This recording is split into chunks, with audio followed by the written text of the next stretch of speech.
देशाचं भविष्य। तालियां खड़े होकर एक बार तालियों से स्वागत करें राहुल गांधी, राहुल गांधी, राहुल गांधी। माननीय राहुल गांधी व्यासपीठावर आलेले आहेत। सर्वप्रथम त्यांचं मी शब्दसमूहाने स्वागत करतो। कैलासवासी खासदार वसंतरावजी चव्हाण यांच्या प्रतिमेला पुष्प अर्पण करतील। मी सर्वांना विनंती करतो की वसंतरावजी चव्हाण साहेबांच्या प्रतिमेला माननीय श्री राहुलजी गांधी यांनी पुष्प अर्पण करावं आणि यानंतर पुष्प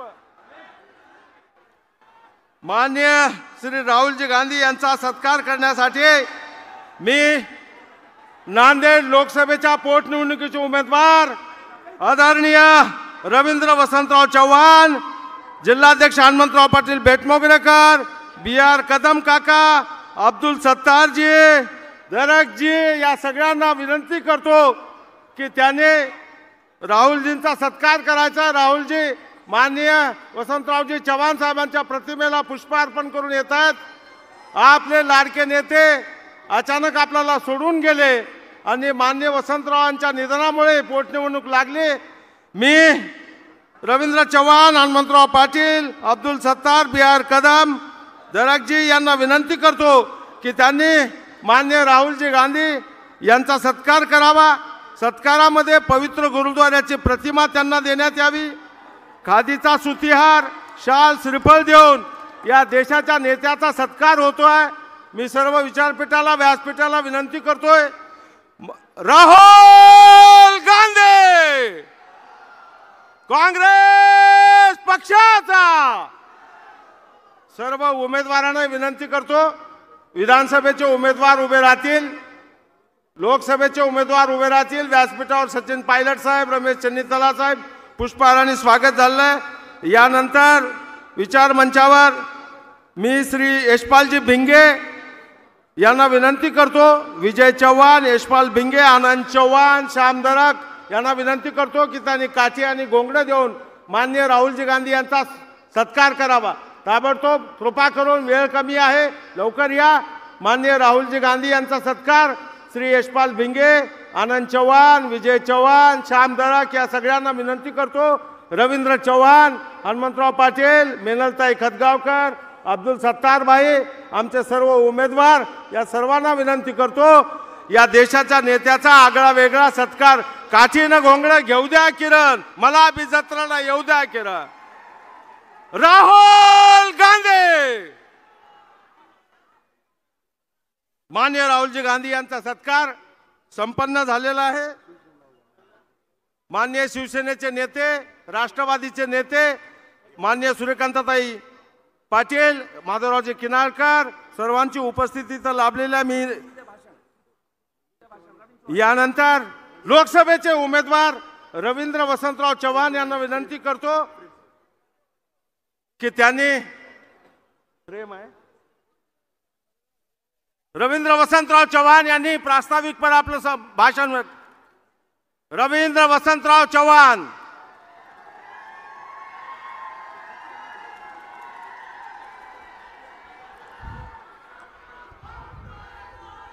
आदरणीय मंच पर विराजमान कांग्रेस पार्टी के लोकसभा में विपक्ष के नेता माननीय राहुल जी गांधी, उपस्थित सचिन जी पायलट, रमेश जी चन्नीतला साहब, उत्तम कुमार जी रेड्डी, मंच पर उपस्थित कांग्रेस के वरिष्ठ नेता एवं महाविकास आघाड़ी के सभी सम्मानित नेतागण एवं कार्यकर्ता, सर्वप्रथम मैं रवींद्र वसंतराव चव्हाण, नांदेड़ की उपस्थित महान जन समुदाय का श्री गुरु गोविंद सिंह जी की पवित्र भूमि पर हृदय के अनंत गहराइयों के स्वागत एवं अभिनंदन करता हूं।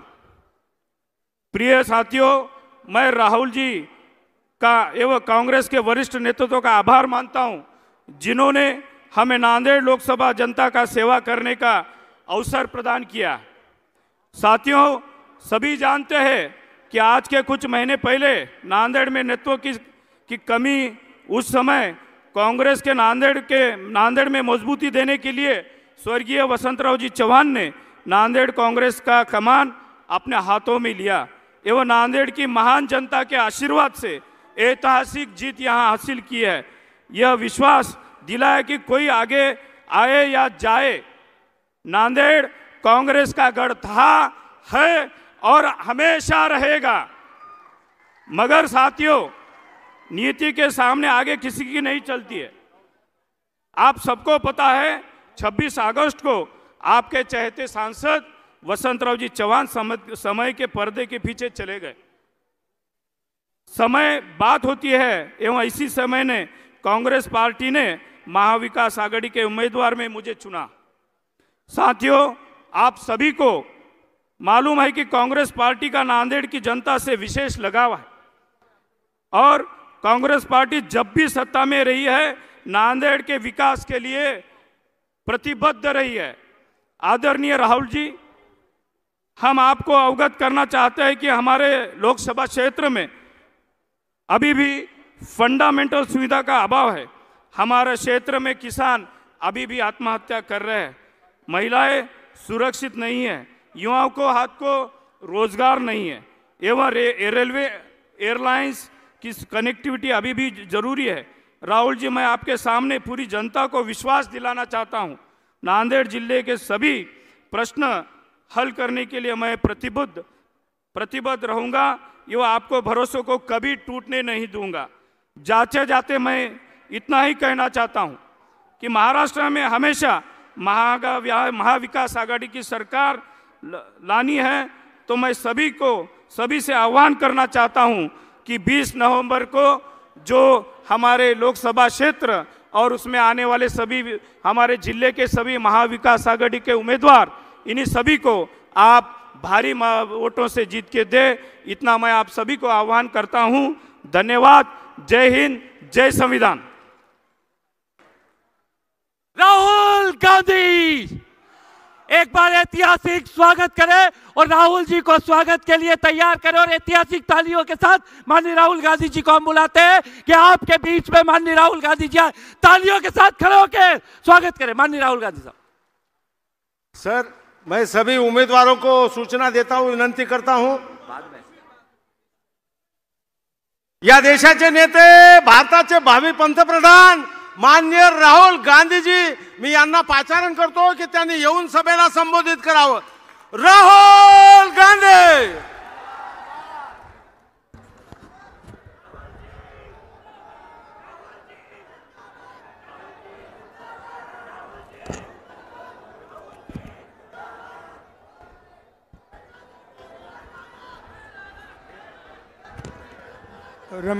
रमेश चन्नीथाला जी,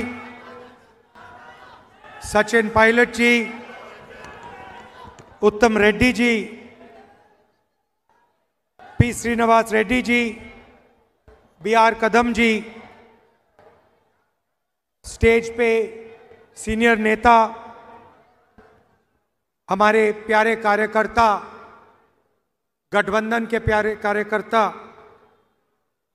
भाइयों और बहनों, प्रेस के हमारे मित्रों, आप सबका यहाँ बहुत बहुत स्वागत, नमस्कार। कैसे हैं आप लोग?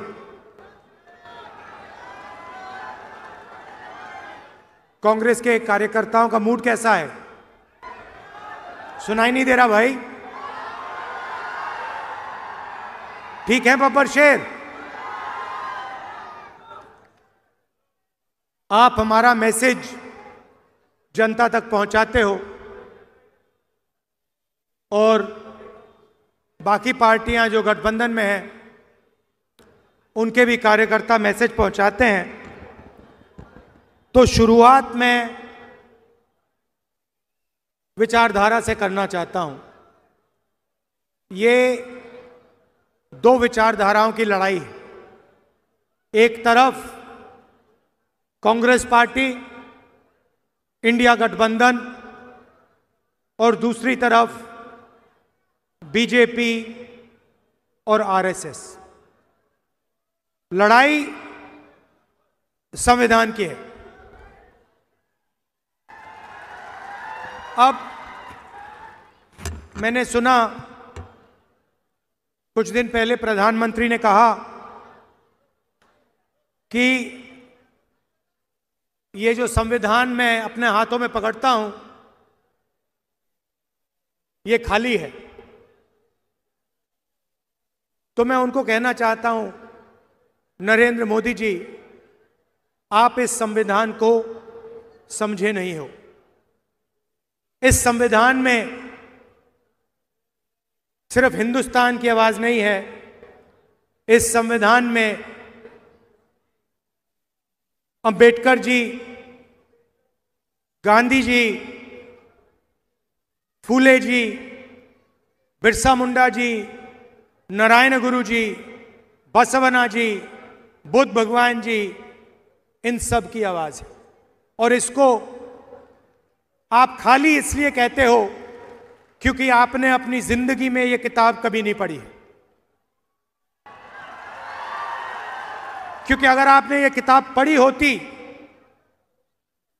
तो जो आप करते हो आप कभी नहीं करते। भाई और बहनों, ये नई किताब नहीं है। इसके अंदर जो सोच है वो हजारों साल फिर पुरानी सोच है। और कहा जा सकता है कि हिंदुस्तान का इतिहास, हिंदुस्तान की हिस्ट्री, हिंदुस्तान की जनता की आत्मा इस किताब में है। और कांग्रेस पार्टी इस किताब की रक्षा कर रही है। हम सब मिलकर, हमारे कार्यकर्ता इस किताब की रक्षा करते हैं। और बीजेपी के लोग, आरएसएस के लोग सामने से नहीं कह सकते, मगर छुपकर बंद कमरों में अंबेडकर जी के संविधान को खत्म करने की कोशिश करते हैं। सामने नहीं आ सकते, क्योंकि जिस दिन उन्होंने सामने कह दिया कि हमारे संगठन का लक्ष्य संविधान को नष्ट करने का है, खत्म करने का है, उसी दिन हिंदुस्तान की जनता एक साथ उनके खिलाफ खड़ी हो जाएगी। तो ये छुप कर ये काम करते हैं। देखिए, कॉन्स्टिट्यूशन से हिंदुस्तान की संस्थाएं निकलती हैं, बनती हैं। चाहे वो हमारा शिक्षा का सिस्टम हो, स्वास्थ्य का सिस्टम हो, सारा का सारा इसी किताब से बनता है। महाराष्ट्र में पैसा आता है, आप जीएसटी देते हो, वो बढ़ता है, ये किताब करवाती है। विकास होता है, दलितों की रक्षा होती है, महिलाओं की रक्षा होती है, यह किताब करती है। और अगर गरीब लोगों को फायदा हुआ है, मनरेगा हो, भोजन का अधिकार हो, हरी क्रांति हो, सफेद क्रांति हो, इस किताब के बिना नहीं हो सकती थी। आप जानते हो इस देश में इस किताब से पहले क्या होता था। वोट मिलता है आपको, ये जो चुनाव हो रहा है इसी किताब के कारण हो रहा है। नरेंद्र मोदी जी ने 25 लोगों के 16 लाख करोड़ रुपए कर्जा माफ किया है। 25 लोगों का। हिंदुस्तान के सबसे अमीर लोग हैं, उनका 16 लाख करोड़ रुपया कर्जा माफ किया है।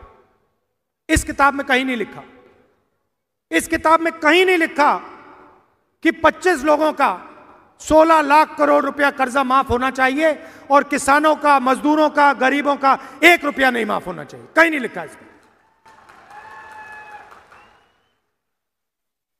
आपकी सरकार छीनी गई, चोरी की गई। किसने चोरी की? आप क्या सोचते हो? नरेंद्र मोदी जी का उसमें हाथ नहीं था क्या? उनके नेता ने अभी बोला है कि सरकार को गिराने की जो मीटिंग हुई थी उसमें अदानी जी बैठे थे, अदानी जी क्यों बैठे थे राजनीतिक मीटिंग में? क्योंकि वे धारावी चाहते हैं। 1 लाख करोड़ रुपए का फायदा इस सरकार ने अदानी जी को दिलवाया है। किसकी जमीन? आपकी जमीन। किसकी जमीन? गरीबों की जमीन, मजदूरों की जमीन आपसे छीन कर ले जा रहे हैं। कहीं नहीं लिखा संविधान में, कहीं नहीं लिखा है कि आपकी जमीन छीनी जानी चाहिए। हम जमीन अधिग्रहण बिल लाए आपकी जमीन की रक्षा करने के लिए। तो नरेंद्र मोदी जी, बीजेपी के लोग बड़े बड़े भाषण देते हैं और फिर 24 घंटा इसको खत्म करने की कोशिश करते हैं। ये विचारधारा की लड़ाई है। एक तरफ संविधान, मोहब्बत, आदर, भाईचारा, दूसरी तरफ नफरत, हिंसा, अहंकार और इसको खत्म करने की कोशिश। यह लड़ाई चल रही है और इस लड़ाई में आप सब शामिल हो। 4000 किलोमीटर हम चले। क्या जरूरत पड़ी? क्यों जरूरत पड़ी? यात्रा का नाम भारत जोड़ो यात्रा। एक ही नारा दिया हमने, नफरत के बाजार में मोहब्बत की दुकान खोलनी है। ये जहां भी जाते हैं नफरत फैलाते हैं। एक प्रदेश को दूसरे प्रदेश से लड़ा देंगे।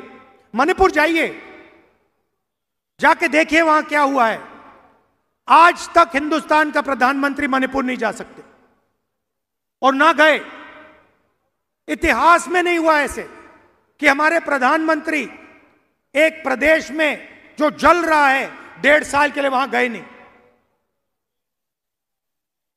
एक धर्म को दूसरे धर्म से लड़ाएंगे, एक जात को दूसरी जात से लड़ाएंगे,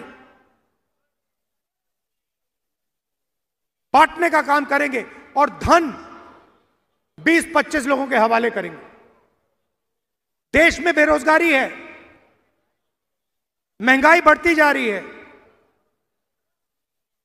अदानी को, अंबानी को कोई नुकसान नहीं हो रहा, उनका धन बढ़ता जा रहा है। एयरपोर्ट मिल गए, पोर्ट्स मिल गए, सड़कें मिल गई, अब धारा भी दिया जा रहा है।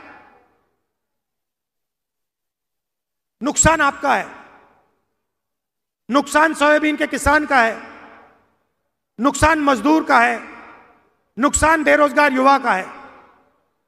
और आप लोग देखते रहते हो, आपके आंखों के सामने हो रहा है और आप देखते रहते हो। धारा भी आपकी आंखों के सामने छीनी जा रही है। 1 लाख करोड़ रुपए,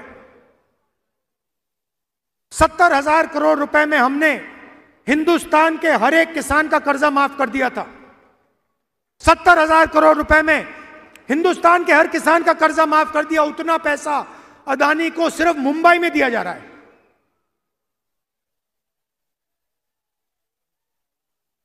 तो मैंने पार्लियामेंट में एक बात साफ कर दी। मैंने सवाल पूछा नरेंद्र मोदी से, नरेंद्र मोदी जी, आप जाति जनगणना क्यों नहीं कराना चाहते हो? पार्लियामेंट में उनके सामने पूछा मैंने। और आज मैं थोड़ा सा आपको जाति जनगणना के बारे में समझाना चाहता हूं।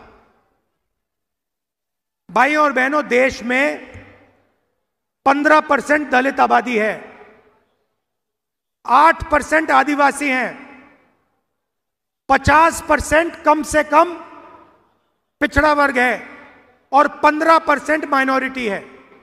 कितना होता है? कितना बनता है? 15, 8, 50 और 15 कितना हुआ? कितना हुआ? ठीक है, ये है आपकी आबादी। अच्छा, सचमुच में पिछड़े कितने हैं किसी को नहीं मालूम। हम कहते हैं कि तकरीबन 50% है, मगर सच्चाई किसी को नहीं मालूम। ये हमारे मीडिया के मित्र हैं, इनको मैं मित्र कहता हूं, कहना पड़ता है। ये हमारे मित्र नहीं हैं, ये मोदी जी के मित्र हैं।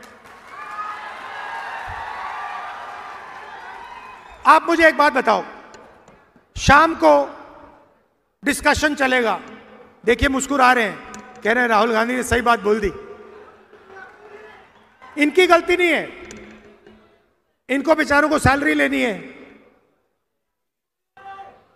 तो इनका डिस्कशन होता है शाम को, बातचीत चलेगी, एंकर बोलेंगे राहुल गांधी ने ये बोला, नरेंद्र मोदी की फोटो दिखाएंगे। मैं आपसे पूछना चाहता हूं, ये जो सारे के सारे एंकर्स हैं, बड़े बड़े पत्रकार हैं, इनमें कोई पिछड़े वर्ग का है? कोई दलित है? कोई आदिवासी है? बड़ी बड़ी कंपनियों की लिस्ट निकालो आप, अदानी की कंपनी की लिस्ट निकालो, उनके सीनियर मैनेजर्स की लिस्ट निकालो, 200 सबसे बड़ी कंपनियों के मालिकों के नाम लो, मैंने किया है, और नाम में मुझे एक पिछड़े वर्ग का व्यक्ति दिखा दो, लिस्ट में एक पिछड़े वर्ग का व्यक्ति का नाम दिखा दो, एक दलित का नाम दिखा दो, एक आदिवासी का नाम दिखा दो, है ही नहीं। ना मीडिया में हो आप, ना कॉर्पोरेट इंडिया में हो, ना प्राइवेट अस्पताल आपके, ना प्राइवेट यूनिवर्सिटी कॉलेजेस आपके, ब्यूरोक्रेसी में आपके कोई नहीं। 90 लोग हिंदुस्तान का बजट बांटते हैं, आईएएस अफसर हैं, मैंने उनकी लिस्ट निकाली। मैंने कहा देखता हूं भैया इनमें से कितने दलित, कितने आदिवासी, कितने पिछड़े। ये हिंदुस्तान का पूरा बजट बांटते हैं, जो आप पैसा जीएसटी में देते हो, जेब से निकालकर शर्ट खरीदते हो जीएसटी, पैंट खरीदते हो जीएसटी, मोबाइल फोन खरीदा जीएसटी, जितनी जीएसटी अदानी देता है उतनी आप देते हो। अगर आप शर्ट में 18% देते हो तो अदानी भी 18% देता है, वो अरबपति है, मगर जीएसटी एक ही देते हो। वो पैसा जाता है हिंदुस्तान की सरकार के पास, बंटता है। कौन बांटते हैं? मक्खन कौन बांटते हैं? 90 अफसर बांटते हैं। भाई और बहनों, मैंने लिस्ट निकाली, 90 में से ओबीसी कितने, दलित कितने, आदिवासी कितने, मैं बताता हूं। 90 में से एक आदिवासी है, और अगर 100 रुपए बंटते हैं बजट में, तो आदिवासी अफसर 10 पैसे बांटते हैं। 8% आबादी, 100 रुपए में से 10 पैसे भागीदारी। दलित है 15%, भागीदारी होनी चाहिए 15%। बजट बढ़ता है, दलित अफसर 3 है, 100 रुपए में से 1 रुपया उनका। दलित अफसर 100 रुपए में से 1 रुपया बांटता है। आबादी 15%, भागीदारी होनी चाहिए 15%। 100 रुपए में से 1 रुपया, 1%। और हमारे पिछड़े भाई जो हैं 50% उनकी आबादी है, पता नहीं शायद 50 है, 55 हो, 60 भी हो सकती है। उनके 3 अफसर बैठा रखे हैं, और जिनकी 50% आबादी है, 50% आबादी है, 100 रुपए में से 5 रुपए उनके, 100 रुपए में से 5 रुपए उनके। आबादी 50% से कम नहीं है, भागीदारी 5 100 में से। तो अगर आप दलितों, आदिवासियों, पिछड़ों को जोड़ दें तो 100 रुपए में से 6 रुपए 10 पैसे आपके। बात समझिए, आबादी आपकी 90%, भागीदारी आपकी 100 रुपए में से 6 रुपए 10 पैसे। और सारा का सारा पैसा, सारा का सारा फायदा उन्हीं 15-20 लोगों को जाता है, आपके जेब से निकलता है, आपको शायद पता भी नहीं लगता। किसान खेती करता है, खून पसीना दे देता है, फिर जाकर बच्चे के लिए टी शर्ट खरीदता है। शायद उसे यह भी नहीं मालूम कि जितना टैक्स वो दे रहा है उतना ही टैक्स अदानी उसी टी शर्ट के लिए अपने बच्चे को अगर खरीदता, अपने बच्चे के लिए खरीदता, तो उतना ही टैक्स वो दे रहा है। वो अरबपति है, उसके लाखों करोड़ रुपए माफ हो रहे हैं, उसको धारा भी दी जा रही है। मगर टी शर्ट खरीदेगा अपने बच्चे के लिए तो जितना टैक्स हिंदुस्तान का सबसे गरीब किसान देगा उतनी टैक्स वो देगा। क्या मतलब है इसका? कहीं नहीं लिखा इसमें। इसमें लिखा है सब समान है। इसमें लिखा है कि अगर अरबपतियों का कर्जा माफ होगा तो किसानों का भी कर्जा माफ होना चाहिए।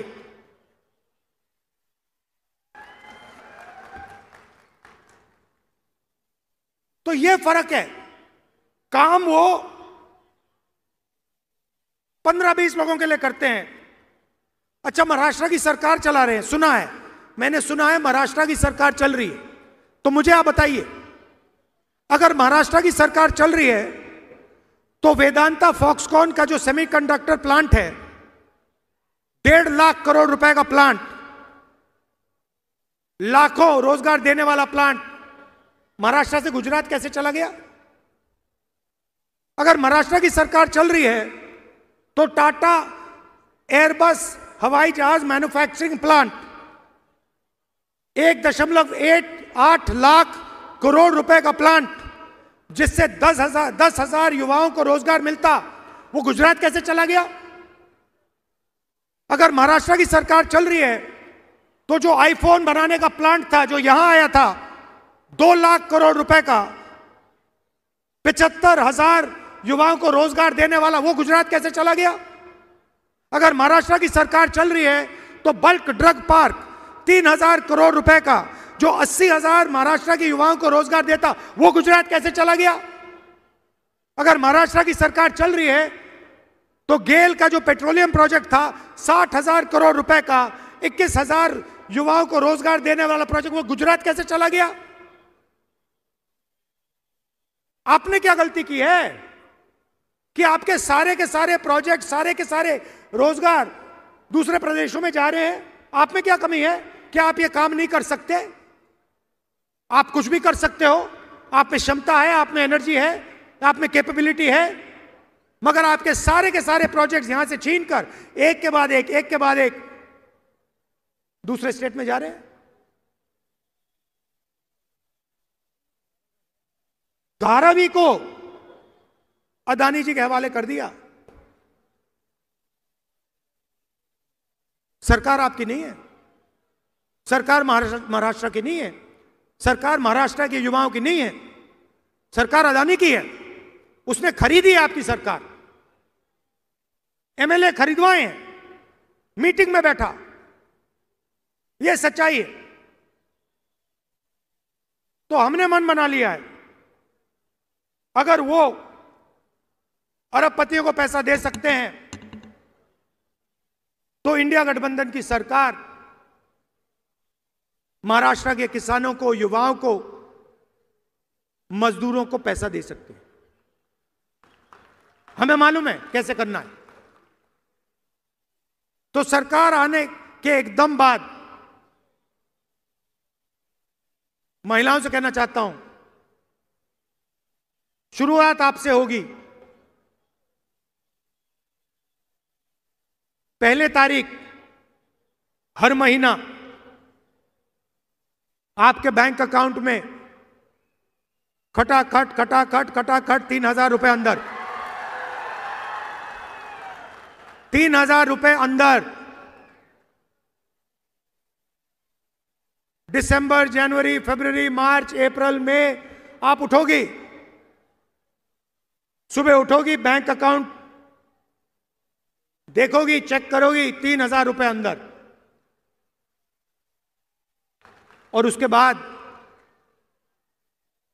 अगर आप दुकान जाना चाहती हो बस में, तो जब आप बस के अंदर जाएंगे आपको पता लगेगा कि इंडिया गठबंधन की सरकार ने आपका बस टिकट फ्री में कर दिया है और आपको पूरे महाराष्ट्र में घूमने के लिए 1 रुपया नहीं देना पड़ेगा। बस में आप फ्री में घूमेंगी और हर सुबह 3,000 रुपए आपके बैंक अकाउंट में मिलेगा हर महीने। अब हमारे किसान भाई कहेंगे, राहुल जी ये क्या किया आपने? आपने महिलाओं का बस टिकट फ्री कर दिया और उनके बैंक अकाउंट में 3,000 रुपए हर महीने डाल रहे हो। हमारा क्या होगा मैं आपको बताता हूं। महाराष्ट्र के किसानों का 3 लाख रुपए तक का कर्जा माफ होगा। और यहां हमारे सोयाबीन के किसान हैं, बाकी महाराष्ट्र में कपास धान के किसान हैं। आपको सही एमएसपी मिलेगी, सही दाम मिलेगा आपकी मेहनत के लिए। कास्ट सेंसस की मैंने बात की। जाति जनगणना से यह पता लग जाएगा दलित कितने, आदिवासी कितने, पिछड़े कितने, भागीदारी कितनी है पता लग जाएगी। हर संस्था में हम पता लगाएंगे दलित कितने, आदिवासी कितने, पिछड़े कितने, और आपको पता लग जाएगा आपकी भागीदारी कितनी है। पार्लियामेंट में मैंने साफ बोल दिया, महाराष्ट्र में भी कराएंगे। पार्लियामेंट में नेशनल सेंसस कराएंगे, कास्ट सेंसस। मैंने मोदी जी के सामने बोला, मोदी जी अगर आप नहीं करोगे तो हम जाति जनगणना लोकसभा में, राज्यसभा में करा के दिखाएंगे। और ये जो 50% की दीवार बना रखी है कि रिजर्वेशन 50% से ज्यादा नहीं होगा, इस दीवार को भी लोकसभा में, राज्यसभा में कांग्रेस पार्टी इंडिया गठबंधन तोड़ के परे करेगी। कैसे नहीं होगा 50% से ज्यादा रिजर्वेशन? हम करवा के दिखाएंगे 50% से ज्यादा रिजर्वेशन। आपकी आबादी 90% है,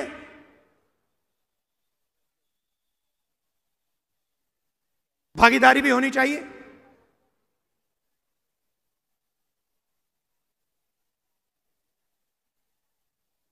गरीब लोगों को सबसे ज्यादा कष्ट स्वास्थ्य के कारण होता है। चोट लग जाती है, दिल का दौरा हो जाता है, किसी को कैंसर हो जाता है, किडनी की बीमारी हो जाती है, लिवर की बीमारी हो जाती है। आप प्राइवेट अस्पताल में जाते हो, वही 20-25 अरबपतियों के प्राइवेट अस्पताल में आपसे लाखों रुपए लिया जाता है। टेस्ट होते हैं, एमआरआई होता है, अस्पताल के बाहर आते हो, बिल देखते हो, लाखों रुपए निकल जाते हैं जेब से। इसीलिए हमारी सरकार, कांग्रेस पार्टी इंडिया गठबंधन की सरकार, महाराष्ट्र के गरीब लोगों को 25 लाख रुपए तक का हेल्थ इंश्योरेंस देने जा रही है। आप बीमार हो गए, गरीब से गरीब किसान, बेरोजगार युवा, गरीब से गरीब मजदूर बीमार होगा, आप अस्पताल में जाओगे, स्टेंट लगवाओगे, वाल्व बदलोगे, ट्रांसप्लांट कराओगे, 25 लाख रुपए सरकार आपको इलाज के लिए देगी। तो जो आपको कर्ज लेना पड़ता है वो आपको नहीं लेना पड़े। हमारी सरकार गरीबों की सरकार है, अदानी अंबानी की सरकार नहीं होगी। और ये सोच रहे हैं कि धारावी फ्री में ऐसे ही ये अदानी जी को मिल जाएगा। इनको मालूम नहीं कि महाराष्ट्र की जनता, कांग्रेस पार्टी, राहुल गांधी यहां इस साइड खड़े हुए हैं, ऐसे नहीं मिलने वाला। ये महाराष्ट्र के गरीब लोगों की जमीन है, उनकी मेहनत की जमीन है। हम जमीन अधिग्रहण बिल लाए थे, हम किसानों की, गरीबों की रक्षा करते हैं। इसीलिए पूरा का पूरा सपोर्ट नरेंद्र मोदी जी को दिया जा रहा है। दोस्ती है उनकी। सरकार आपकी इसलिए गिराई गई। अदानी जी मीटिंग में बैठे थे, साफ बोला है। क्यों बैठे थे मीटिंग में? धारावी 1 लाख करोड़ रुपए के लिए बैठे थे मीटिंग में। आपकी जमीन, आपका भविष्य। और युवाओं के लिए जो नरेंद्र मोदी जी ने बेरोजगारी फैला रखी है सब जगह, स्मॉल मीडियम इंडस्ट्री बंद कर दी, किसानों को सही पैसा नहीं देते, सही दाम नहीं देते, जीएसटी, गलत जीएसटी लागू कर दी, नोटबंदी लागू कर दिया, ये हथियार हैं। आप ये मत सोचिए कि ये योजनाएं हैं, ये छोटे व्यापारियों को मारने के हथियार हैं, ये किसानों को मारने के हथियार हैं। तो रोजगार पैदा ही नहीं होता। तो इसीलिए हमने कहा है कि 2.5 लाख सरकारी नौकरियां जो महाराष्ट्र की सरकार ने आपको नहीं दी हैं, वो हम चुनाव जीतते ही 2.5 लाख नौकरियां महाराष्ट्र के युवाओं को दे देंगे। हर जात को, गरीब से गरीब लोगों को, और 4,000 रुपए हर महीने अलाउंस जो हमारे बेरोजगार युवा हैं उनको उस दिन तक मिलेगा जब तक वो बेरोजगार हैं। भाइयों और बहनों, जो मैंने शुरुआत में बात बोली थी, लड़ाई अंबेडकर जी के संविधान को बचाने की है। फूले जी, नारायण गुरु जी, शिवाजी महाराज, महात्मा गांधी, बुद्ध भगवान, इनकी सोच की रक्षा की लड़ाई है। आप जानते हो कि आरएसएस की सोच इन सब के खिलाफ है। आप जानते हो कि आरएसएस इसको खत्म करना चाहती है। हर गरीब व्यक्ति जानता है कि आरएसएस इसको खत्म करना चाहते हैं। उनके नेता ने कहा है कि ये तो खाली है, ये देखो, ये देखो खाली है, देखो, ये देखो खाली है। उनके नेता कहते हैं कि ये खाली है। ये खाली नहीं है, इसमें हिंदुस्तान की हिस्ट्री है, हिंदुस्तान के महापुरुषों की सोच है। ये है ये किताब, और इसको ये खत्म करना चाह रहे हैं। हम इसको कभी खत्म होने नहीं देंगे, सवाल नहीं उठता। तो ये मैं आपसे कहना चाहता था। आप दूर दूर से आए, कष्ट उठाया आपने, इसके लिए मैं आपको दिल से धन्यवाद करता हूं। नमस्कार, जय महाराष्ट्र, जय हिंद।